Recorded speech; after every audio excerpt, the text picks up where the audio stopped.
Previously on Thomas and Mac's adventure, they finally got their train rumbling down the tracks through the frozen Ohio wilderness, hoping steel wheels would carry them farther than their worn-out boots ever could. On a rickety old bridge, they spotted something impossible: a gray and white tuxedo cat padding along the rails, calm as you please. Against all odds, the little stray leapt aboard, making itself right at home as if it had always belonged there. But the bridge wasn't built to last.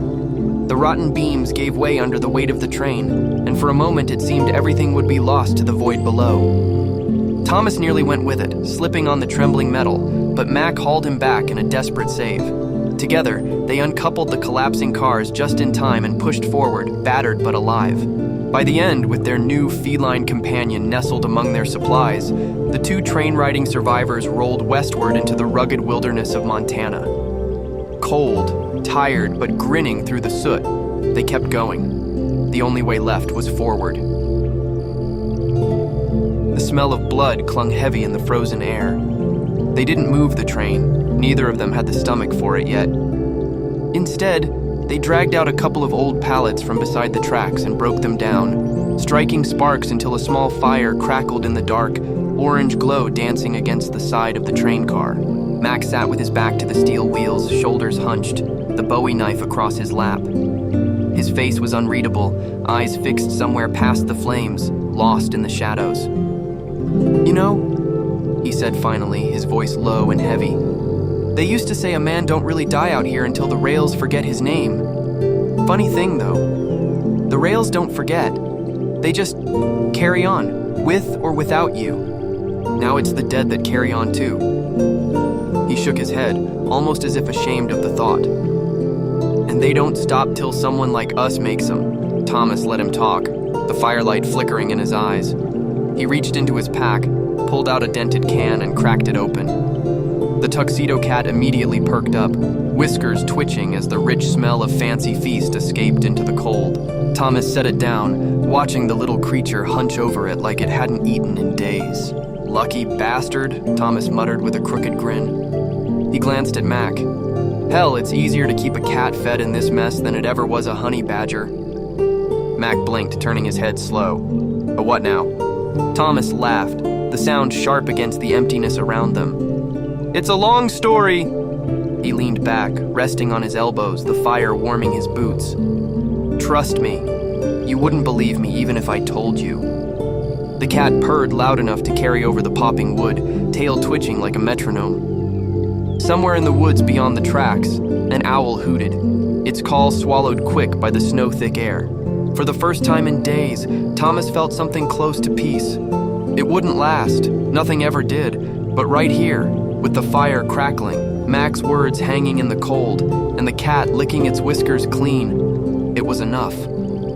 Thomas sat close to the flames, turning his bad hand over in the glow. The duct tape and grimy bandage wrap came away with a few sharp tugs, skin pulling at the sticky residue. He braced himself for something ugly, blackened, festering maybe, but what he found was healed flesh, ugly but whole. Pale ridges of scar tissue glistened in the light, the mark of a wound that should have killed him, or at least taken the hand. Mac leaned over, his shadow stretching across the fire. He let out a low whistle. "Looks like something nasty had you, kid. Mean scar, but you lucked out." Thomas flexed his fingers, slow and deliberate. "Feels stiff, but better than gone." Mac didn't answer right away. He reached up and tugged at his shirt collar, pulling the fabric aside to reveal his right shoulder. The firelight caught on a deep, puckered scar, a bullet hole that had long since healed but left a crater behind. "Vietnam," Mac said, voice low, like the name itself weighed something heavy. "Got ventilated by some AK fire outside Da Nang. Almost took me out. Doc said I'd never swing an axe again." He snorted, shaking his head. I proved him wrong.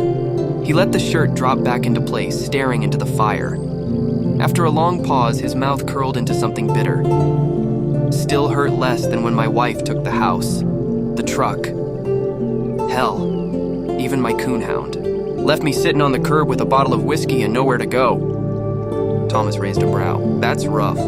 "Rough, yeah," Mac said, his grin sharp and tired all at once. "But that house would have killed me. Chained me down. Losing, it's the only reason I was still out here, living free, when the world went to shit. Turns out being a broke old fool on the rails kept me alive. The Tuxedo cat purred loudly, crunching through the last of the fancy feast, tail flicking lazily in the firelight. Thomas chuckled, shaking his head. Guess we all lose something. Some of us even get a second chance. Mac poked at the fire with a stick, sparks shooting up into the cold night. Second chance, huh? Don't waste yours, kid. Thomas leaned back against the cold steel of the boxcar, the fire outside sputtering to embers. He tugged the old red bandana, shoestrings faded and worn, from his pocket. Carefully, he tied it around the Tuxedo cat's neck. The knot was loose enough not to bother the little thing, but snug enough to hang like a badge. There, Thomas said softly, scratching under the cat's chin. Bootstring, you earned it. The cat purred, curling against his side like he knew the name meant something. Mac gave a slow nod of approval. Bootstring, huh? Fittin' way to keep a legend riding with us. The three of them clambered up into the boxcar, Thomas pulling the sliding door closed until just a sliver of the winter moon cut in. The night air outside howled through the trees, but inside it was just the rhythm of their breaths and the faint smell of burnt wood drifting in from the fire. Bootstring curled into Thomas's lap as his eyes grew heavy. Mac muttered a prayer or maybe a song, it was hard to tell, and before long the boxcar was still. Morning came with a brittle light. Their breath puffed white in the frigid air as Thomas slid the door open, boots crunching on frozen gravel. Mac stretched his back until it cracked like dry twigs, then sniffed at the wind. Been thinking, Mac said, rubbing his hands together. I remember where the old liquor store is in town. Place was half falling apart before all this, so who knows what's left now. But if you're itching for a raid before we pull out a Libby, Thomas smirked, flexing his healed hand against the cold. Can't hurt to check. Worst case, we find dust and broken glass. Best case, we find something to take the edge off. Bootstring jumped down from the train, tail high, as if to say he was in too. The road to the liquor store was just a frozen stretch of cracked pavement, winding through Libby's hushed streets. Every window they passed looked like an empty eye socket, the whole town staring them down. Bootstring padded along behind, tail flicking. Mac bent down once, grabbed an old hubcap, and tossed it like a frisbee. It ricocheted off a mailbox with a hollow clang that made Thomas jump. Jesus, Mac, Thomas muttered, hand going to his Glock. Mac just grinned. Just making sure I still got an arm. Still better than the Mariners pitcher I saw once. Thomas snorted. That's 'cause you never saw the Mariners play. By the time they got to the liquor store, the front windows were boarded with plywood half hanging loose. A plastic Halloween skeleton still dangled from the awning, its jaw broken off. Thomas tried the door. Locked. Mac stepped forward, looked left and right, then reared back and mule-kicked it. The door splintered open, half the frame coming loose. The sound woke the dead. Inside, maybe 10, maybe 12 zombies turned their heads at once. A couple were still clutching busted six-packs. One had a bottle stuck in his ribcage like he'd fallen on it. The stink hit first, then the shuffle. Thomas froze for half a beat. Shit. But Mac? Mac just let out a deep belly laugh, pulling his old Bowie knife from his belt. He twirled it once like he was 30 years younger. Hell, kid, Mac said, eyes bright. I took out more Viet Cong than this with nothing but jungle rot, a bad attitude, and a trench knife. And they had machine guns and grenades. Watch close. Get ready for the show. Bootstring arched his back and hissed. Thomas chambered his Glock, and Mac stepped forward like the liquor store aisle was just another battlefield. The liquor store smelled like mold and stale beer, the shelves picked clean long ago. The 5 shambling corpses inside turned their milky eyes as the door cracked open. Mac didn't hesitate. For a man his age, he moved like he'd rewound 20 years. He lunged forward, boot heel snapping out in a textbook combat kick. The zombie nearest the door went down hard, skull caving against the filthy tile. Thomas swung wide with his Glock, trying to pistol whip one in the jaw. The hit connected, but his foot caught the edge of a warped floorboard. He toppled sideways, crashing into an ancient gumball machine. The glass burst open, spilling hundreds of gumballs across the floor like marbles. The zombie he'd struck stumbled after him, only to slip on the candy rain and sprawl face first. Its jaws snapped uselessly, teeth clacking on the tiles. Jesus, kid! Mac barked, splitting another walker's skull with a downward stab of his Bowie knife. "We ain't even started drinking yet." Thomas scrambled up, heart hammering, as Bootstring arched his back and hissed at the chaos. 2 zombies remained, closing in, arms outstretched. The last 2 walkers stumbled closer, growls rolling out of their torn throats.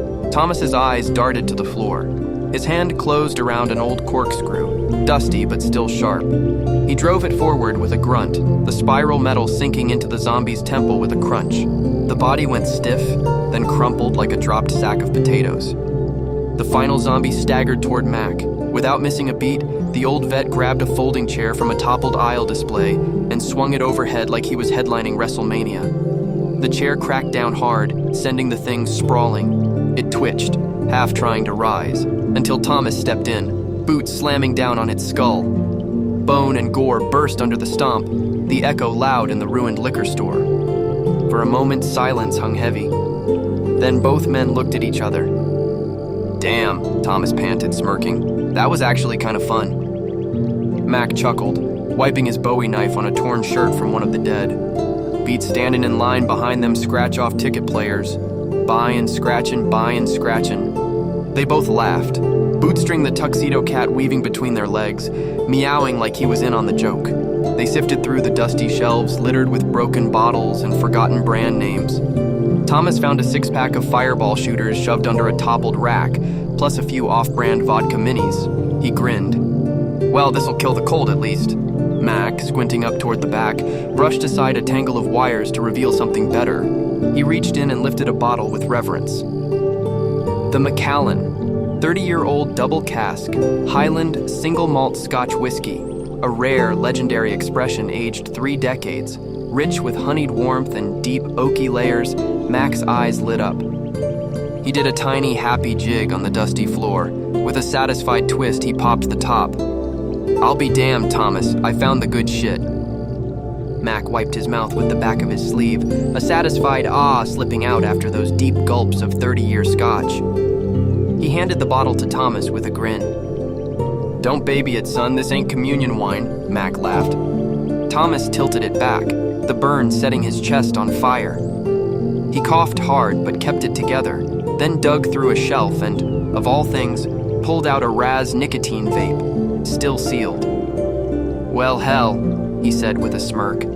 "Guess it's my lucky day." They packed what loot they could carry, bottles clinking, the vape tucked into Thomas's pocket, and headed back toward the train. That's when they spotted him. A ragged old man, nothing but skin and bones under a tattered coat, was crouched by the boxcar like a stray dog pawing at scraps. His beard was matted, his frame so gaunt it seemed a stiff breeze might break him. Thomas drew his Glock and leveled his voice, though he kept the barrel low. "Hey, what the hell are you doing to our train?" The man froze. His hollow eyes went wide. He threw his hands in the air so fast it almost toppled him backward. "Meant no harm, I swear it," he sputtered. His voice was cracked like a man who hadn't had water in days. "Can't blame a soul for looking for food in times like these. Just thought maybe there was something left in there." Mac shifted the whiskey bottle from one hand to the other and muttered under his breath, "Scroungy bastard looks more dead than the dead." The cat, Bootstring, hopped up onto the train's rail, staring at the old man with unblinking yellow eyes, tail twitching. Mac squinted at the man, skinny as a scarecrow, beard full of burrs, and eyes wide with the kind of desperation that could scare off saner men. For a moment, nobody said a word. Then Mac barked out a laugh, dug into his pack, and pulled out a half-smashed protein bar and the bottle of Coca-Cola he'd been saving to chase his scotch. "Hell," Mac said, tossing them over. "Bible says never deny a brother food, and I ain't about to argue with the big man." The old man caught the bottle, nearly dropping it with how shaky his hands were. He ripped into the protein bar like a starving raccoon, then tipped the Coke back with so much joy you'd think it was the nectar of heaven. When he came up for air, his face stretched into the biggest shit-eating grin anyone had ever seen. "Yippee!" he hollered, eyes glinting in the firelight. "God led me right where I needed to be, like he always does." Thomas lowered his Glock but kept it close, trading a wary glance with Mac. Bootstring the cat sniffed the air and then sat back down on the boxcar rail, apparently deciding the old man wasn't worth hissing at. The stranger wiped his mouth on his sleeve and leaned forward, his voice dropping like he was sharing some holy secret.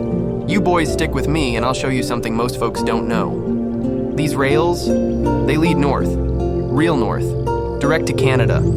Hardly any biters up there, colder than hell itself. Y'all helped me when you didn't have to, so if you let me tag along, I'll help you the same." Max snorted, shaking his head but smiling. "Damn, Thomas. Looks like we picked up another traveling preacher, or maybe just a lucky fool." The old man grinned wider, holding up the Coke like it was communion. "Either way, brothers, you'll see. Ain't no coincidence we crossed paths. This here's destiny." The wiry old man squatted down on the rail, chewing what was left of Mac's protein bar like it was prime rib. He wiped his mouth on the back of his sleeve, cleared his throat, and suddenly launched into a tale that didn't seem to have a beginning or an end. "You boys don't know who you're dealing with," he said, puffing out his chest. "Name's Clarence Butterscotch. Don't laugh, it's a family name. And let me tell you, life's been a hell of a ride." Mac raised an eyebrow. Thomas just kept his Glock low at his side, unsure if he should laugh or keep his guard up.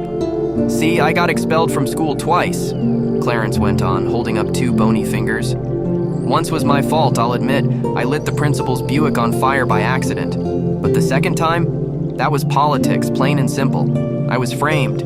Ain't no kid supposed to get thrown out just for running a blackjack table out the boys' bathroom." Thomas blinked. "Jesus. Wait, it gets better." Clarence grinned, eyes wild. "Fast forward a few decades, I somehow got elected mayor of Los Angeles. Don't ask me how. I don't remember half of it myself. Thought I was finally sitting pretty, right? Had the office, the desk, even a secretary named Dolores who brought me coffee.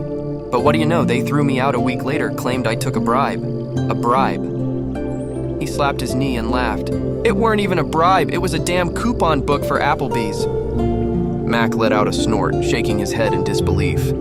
Clarence's grin dropped into a mock frown. "And then my wife, sweet gal, devil in disguise, left me. Took the house, the truck, even my coonhound, Mr. Wiggles. But," he jabbed his finger in the air dramatically, "joke was on her, because the day before she could clean out my bank account, I pulled the last of it, every red cent. Hopped a train, never looked back. Been riding the rails ever since, baby." He lifted the Coke bottle Mac had given him like it was champagne. "And now God's seen fit to put me here, on this train, with you fine gentlemen. Destiny, I tell ya. Pure destiny." Bootstring the cat meowed once, unimpressed, then went back to licking its paw. Thomas looked at Mac, deadpan. "This guy's either the luckiest man alive, or the dumbest." Mac chuckled, clapping Clarence on the back. "Hell, maybe both." The 3 of them, Thomas, Mac, and Clarence, stood in the snow-dusted yard beside the idle train, the fire smoldering down to faint orange coals. Clarence, still grinning with his Coca-Cola bottle in hand, tapped the side of the train with a bony knuckle. "You know," he said, "this ain't no gas-guzzling pickup.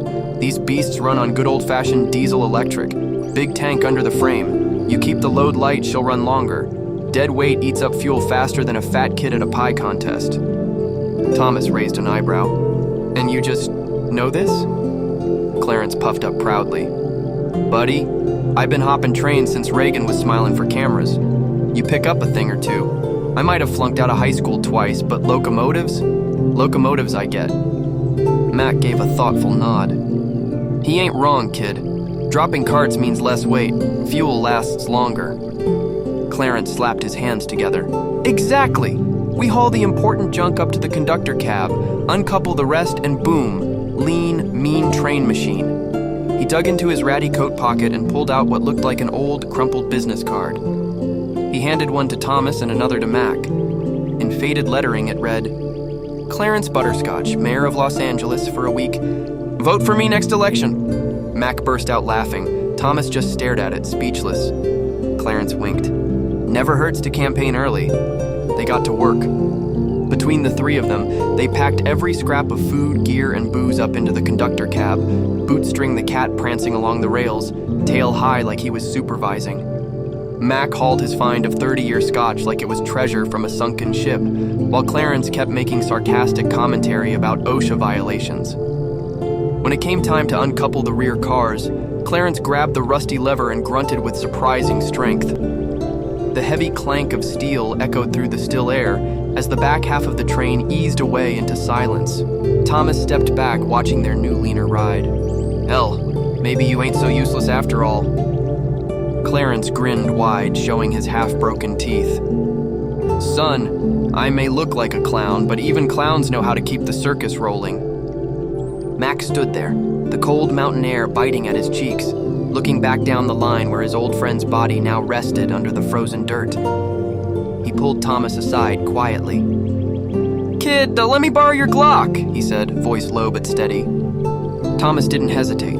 He slid the pistol out, chamber checked, and handed it grip first to Mac. The older man raised it skyward, paused a moment, and fired a single shot into the gray winter sky. The crack echoed through the valley, sharp and clean like a final salute. No words were spoken, none were needed. Mac handed the Glock back to Thomas, his eyes glassy but his face calm. "That's for Travis," he said simply, then patted Thomas on the shoulder. Back in the cab, Clarence had already cracked open the scotch, the smell rich and heavy in the cold air. He poured 3 rough pulls into dented metal cups, then raised his own high.